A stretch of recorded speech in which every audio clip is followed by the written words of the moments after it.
अंजनापुर नामक एक सुंदर गांव था। उस गांव में चंटी नामक एक आदमी एक छोटे घर में रहता था। वो घर के यहाँ ही सब्जियों को उगा के उन्हें गांव में बेचता था। वो बहुत ही अच्छा इंसान था और इतना ही नहीं, उसे तरबूज से बहुत प्यार था, इसलिए वो हमेशा तरबूज बहुत खरीदता था। एक दिन वो सब्जियों को मार्केट में बेचने गांव जाता है। सब्जियां सब्जियां, ताजा ताजा सब्जियां, आइए बाबू आइए, घर पे उगाए हुए ताजा ताजा सब्जियां हैं, जल्दी आइए बाबू। उसकी बातें सुनकर वहां से गुजर रही एक औरत उसके पास जाती है। 1 केजी टमाटर दे दो बाबू।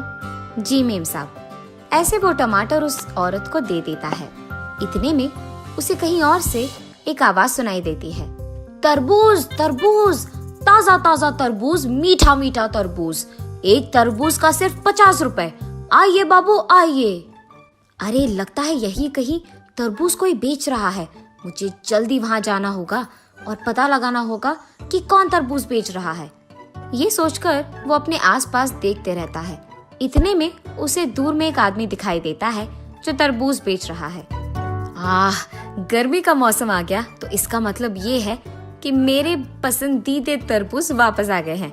मुझे बिना देरी के जल्दी वहां जाकर तरबूज खरीदना होगा और आज से हर रोज मैं तरबूज खरीदूंगा। हाँ, ये फैसला करके वो खुशी खुशी उस तरबूज की दुकान की ओर बढ़ने लगता है।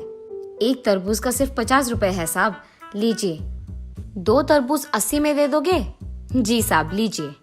ये कह के वो आदमी उसे 2 तरबूज देता है। तरबूज खरीदने की खुशी में चंटी ये भी भूल जाता है कि उसके खुद के सब्जियां हैं और वो खुशी खुशी दुकान बंद करके उसके घर चले जाता है तरबूज खाने। तरबूज से बहुत लगाव होने के कारण वो हर रोज सब्जी बेचकर आए हुए पैसों को सिर्फ तरबूज खरीदने में लगा देता था। उसी समय में गांव के सारे अमीर लोग इस डर में जी रहे थे कि अगली बार किसके घर में चोरी होगा, क्योंकि उस समय में चोर बहुत थे और अमीर लोगों के घर में बहुत चोरी करते थे। एक दिन एक अमीर आदमी की पत्नी कीर्तना चोर और चोरी के बारे में सोचते हुए इधर उधर घूमती रहती है। इतने में उसे चंटी दिखाई देता है तरबूज लेके जाते हुए। उसे देख वो सोचती है, अरे इस आदमी का घर तो इस गांव में सबसे छोटा है। अगर मैं अपने गहने, सोना और जेवर इसके घर में डाल दूं तो किसी को शक भी नहीं आएगा और किसी को कभी भी पता नहीं चलेगा। इसके छोटे घर में तो चोर भी नहीं घुसेंगे, तो मेरे गहने सारे सुरक्षित रहेंगे।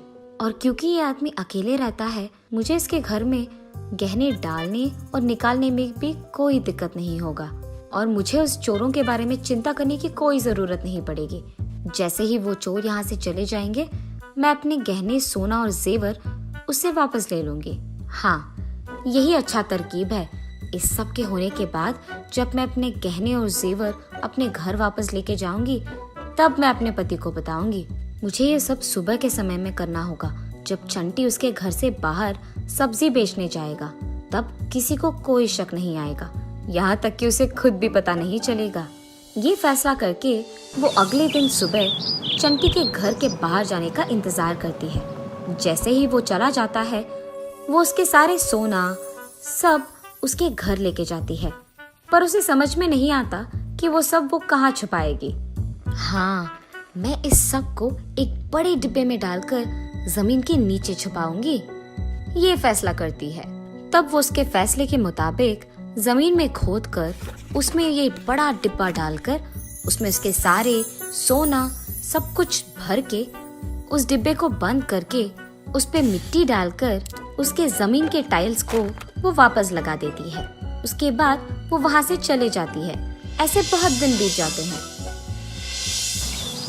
हर रोज की तरह एक दिन जब चंटी तरबूज खरीदकर उसके घर आता है, तो उसे कहीं नीचे रखने की जगह देखता है। इतने में उसके हाथ से वो तरबूज नीचे गिरकर टूट जाता है और उसके साथ ही जमीन का टाइल भी टूट जाता है। अरे रे, मेरा तरबूज टूट गया। एक और तरबूज खरीदने के लिए मेरे पास पैसे भी नहीं हैं। अब मैं क्या करूं? ऐसे गम में वो तरबूज के टुकड़ों को और उसके नीचे टाइल के टुकड़ों को फेंकने के लिए इकट्ठा करता है। अरे ये क्या, टूटे हुए इस टाइल के नीचे मिट्टी पर हाथों का निशान है। क्या सारे टाइल्स के नीचे ऐसे ही हाथ के निशान होंगे? खोलकर देखना ही बेहतर होगा। ये फैसला करके वो उसके बगल के टाइल को भी निकाल कर देखता है, पर उसके नीचे मिट्टी पे हाथ के निशान नहीं होते हैं। ये देख वो आश्चर्यचकित होता है। अरे ये क्या, एक टाइल के नीचे हाथ के निशान और दूसरे टाइल के नीचे कुछ भी नहीं। ये सोचते हुए जब वो मिट्टी को इधर उधर करता है तो उसे एक डिब्बा नजर आता है और उसे देख वो दंग रह जाता है। ये इतना बड़ा डिब्बा कहाँ से आया होगा? मैंने तो नहीं रखा इसे यहाँ। ये सोचते हुए वो उस डिब्बे को बाहर निकालने की बहुत कोशिश करता है, पर उतनी कोशिश के बावजूद वो निकाल नहीं पाता है। हार मानकर वो डिब्बे को खोल ही लेता है। डिब्बे के अंदर सोना, जेवर और गहने देख वो एकदम चौंक जाता है। बाप रे, इतना सारा सोना मैंने तो अपनी जिंदगी में कभी नहीं देखा है, और ये सब मेरे घर के नीचे मिलना तो एकदम आश्चर्यचकित है। ये सब देखकर तो मुझे विश्वास ही नहीं हो रहा है कि मेरे घर के नीचे ये सब मिला है। तरबूज नीचे गिरने के कारण ही मुझे इसके बारे में पता भी चला है, वरना शायद कभी पता नहीं चलता। इन पैसों के साथ तो मैं आराम से जी पाऊंगा। मुझे सब्जी बेचने की कोई जरूरत नहीं पड़ेगी और मेरा मनपसंद तरबूज मैं हर रोज खरीद पाऊंगा। लेकिन अगर मैं एक ही बार में बहुत सारे तरबूज खरीदूंगा तो लोगों को मुझ पे शक आ जाएगा। इसलिए मुझे इन पैसों को ध्यान से खर्च करना होगा। और इतना ही नहीं, मुझे इस डिब्बे को यही जमीन के नीचे ही रखना होगा, ताकि कोई अगर मेरे घर आए भी तो उन्हें शक तो नहीं होगा। ये फैसला करके वो कुछ पैसे उस डिब्बे से लेकर उस पे वापस टाइल लगाकर तरबूज खरीदने जाता है। तब से वो हर रोज सब्जियों को बेचना बंद करके सिर्फ तरबूज खरीदते हुए खुशी खुशी जीता है। ऐसे बहुत दिन बीत जाते हैं। एक दिन वो पैसे लेकर तरबूज खरीदने दुकान जाता है। अरे आज तरबूज बहुत कम दिख रहे हैं, क्या बात है? गर्मी का मौसम खत्म होने वाला है ना भाई साहब, इसलिए तरबूज कम ही दिखेंगे ना। अब ज्यादा उगाएंगे भी नहीं कोई भी, तो इनका मिलना कम हो जाएगा।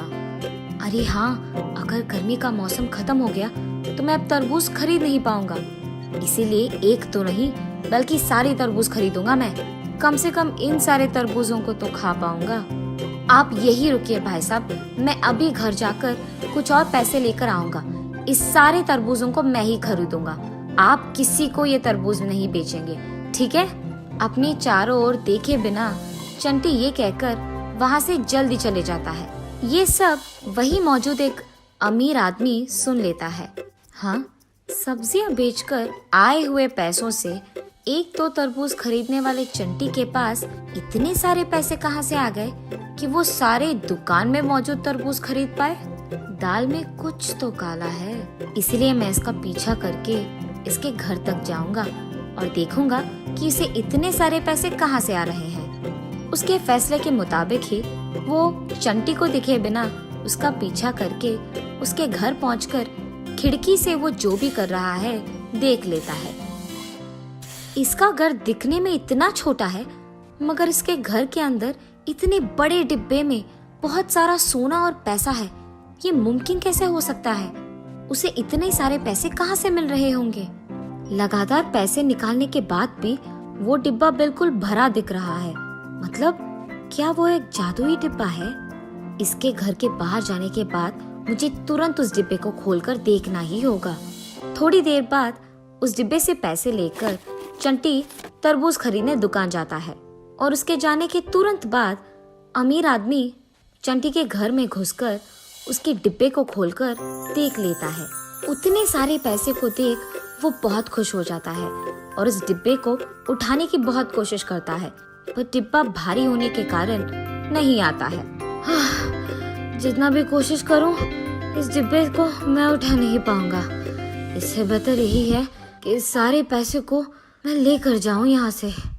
इसलिए वो एक के बाद एक सोने को और पैसे को उठाते लेते जाता है, लेकिन बहुत सारे पैसे और गहने लेने के बाद भी उस डिब्बे में और भी बचकर रहना देख वो चौंक जाता है और दंग रह जाता है।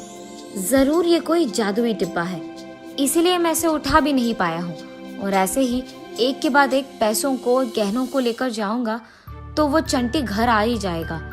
इसीलिए उसके घर आने से पहले ही मुझे उसके पास लेकर एक सौदा बनाना होगा कि उसका घर मेरा हो जाए और मेरा उसका।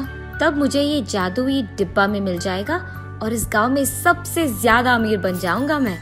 ये फैसला करके वो वहां से तुरंत तरबूज की दुकान जाता है चंटी से मिलने। चंटी, मैं सिर्फ इस दुकान के ही नहीं बल्कि बाहर से भी तरबूज मंगाकर तुम्हें दे दूंगा और साथ ही मेरा बहुत बड़ा घर भी तुम्हें दे दूंगा। इस सब के बदले में मुझे सिर्फ तुम्हारा घर चाहिए, वो मेरे नाम कर दो और मैं अपना घर तुम्हारे नाम कर दूंगा। अगर तुम नहीं माने तो मैं ऐसा करूंगा कि तुम्हारे पास रहने के लिए घर भी नहीं होगा। सोचकर मुझे जवाब दो। इस गांव में सबसे अमीर आदमी तो यही है, ये कुछ भी कर पाएगा, इसलिए बेहतर यही है कि मैं इसकी बात मान लूं और सौदा कर लूं। मैं इसका घर ले लूंगा और मेरे घर में जो पैसे और सोना मौजूद है वो सब मैं छोड़ दूंगा, क्योंकि मेरे पास कम से कम एक घर तो होगा। उसी घर में मैं सब्जियां उगाकर अपना काम कर सकता हूँ और उसी पैसों से मैं तरबूज खरीद पाऊंगा। यही मेरे लिए अच्छा है। साहब, आपके कहे के प्रकार ही मैं करूंगा। मैं आपका घर ले लूंगा और आप मेरा ले लीजिएगा। ये सुनकर अमीर आदमी खुशी से पगला जाता है और तुरंत उसका घर चंटी के नाम कर देता है और चंटी का उसके नाम कर देता है और उसके वचन के मुताबिक ही बाहर से भी तरबूज मंगाकर सारे तरबूज चंटी को दे देता है। और उसके बाद उसकी पत्नी को लेकर वो चंटी के उस छोटे घर में जाता है। अरे, आप मुझे यहाँ क्यों लेके आए? कीर्तना, अब से ये घर हमारा है, हम यहीं पे रहने वाले हैं। मुझे पता है कि ये घर बहुत छोटा है, पर इसमें एक जादुई डिब्बा है, उसमें बहुत सारा पैसा, सोना और जेवर है। ऐसे वो जो कुछ भी हुआ कीर्तना को बताता है। ये सुनकर कीर्तना हैरान हो जाती है। हाय भगवान, मुझे बताए बिना आपने क्या कर दिया जी? ये कोई जादुई डिब्बा नहीं है। इस सब में जो सोना, गहने और जेवर मौजूद है ये सब हमारे ही है। मैंने ही इस डिब्बा को यहाँ लगाया है जी। गांव में हो रहे चोरी से बचने के लिए मैंने ये सब किया है। मैंने सोचा उन चोरों के जाने के बाद मैं पैसे लेकर वापस आ जाऊंगी और तब मैं आपको ये सब समझाऊंगी। मुझे आपको पहले ही बोल देना था, ये सब मेरी गलती है। बाप रे, ये क्या हो गया? मैंने भी पैसों की लालच में अपना घर उसके नाम और उसका घर मेरे नाम कर दिया। अब मैं उसे वापस कभी नहीं ले पाऊंगा। ऐसे सोचते हुए दोनों पति पत्नी दुखी बैठते हैं। सुनिए, जो हो गया सो हो गया, अब हम इसके बारे में कुछ नहीं कर सकते हैं। ये तो अच्छा हुआ कि हमारे पैसे, सोना और गहने हमारे पास ही है। इसका मूल्य ज्यादा है। कम से कम अब आप लालची मत बनिए और सोच समझकर फैसले लीजिए, और मैं भी आपको बिन बताए कुछ भी नहीं करूंगी। ये फैसला करके दोनों हार मानकर उनके पास मौजूद पैसों से एक और बड़ा घर खरीदकर उसमें रहना शुरू करते हैं। और जब भी वो चंटी को देखते हैं दुख से निराश होते हैं, और दूसरी तरफ चंटी उसके बड़े घर में खुशी से रहते हुए, सब्जी उगाते हुए और उन्हें बेचते हुए खुशी खुशी जी लेता है।